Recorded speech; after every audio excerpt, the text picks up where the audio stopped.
कोकणामध्ये जागा वाटपासंदर्भात रणधुमाळी पाहायला मिळते।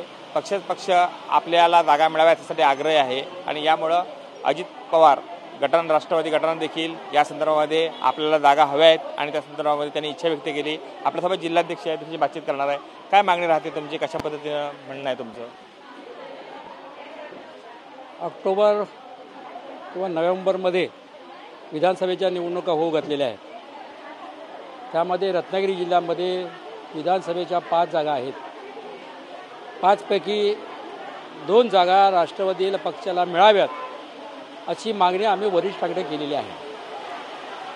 यापैकी चिपळूण विधानसभा मतदारसंघामध्ये आमचे स्टँडिंग आमदार शेखरजी निकम आहेत।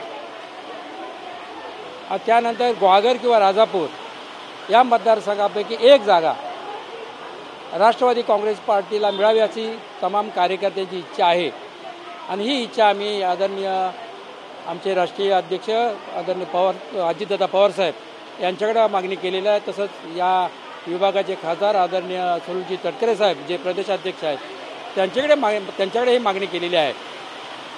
खरं म्हटलं तर महायुतीचं ज्यावेळी महायुती म्हणून आपण लढतो त्यावेळी महायुतीचे जे नेते आहेत ते नेते जे निर्णय घेतील तो निर्णय आम्हाला शेवटी मान्य असेल, परंतु कार्यकर्त्याच्या आग्रहाखातर आम्ही ही मागणी केलेली आहे। आम्हाला खात्री आहे की आमच्या मागणीचा विचार जरूर आमचे नेते करतील। 2 ठिकाणी तुम्ही मागणी करताय, 2 पैकी 1 मिळावी कुठेतरी, तर कुठं जास्त तुम्हाला वाटते की जास्त तुम्हाला जोर कुठे वाटतोय?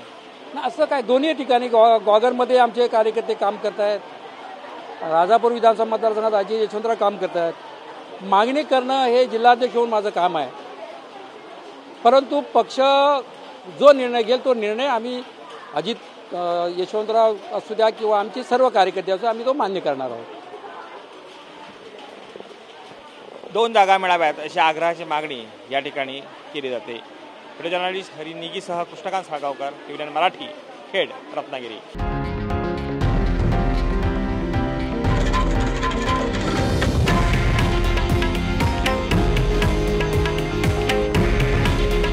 हे आहे देशातील नंबर 1 न्यूज नेटवर्क आणि आपण पाहत आहात TV9 मराठी। काळजी तुमची, हित महाराष्ट्राचं।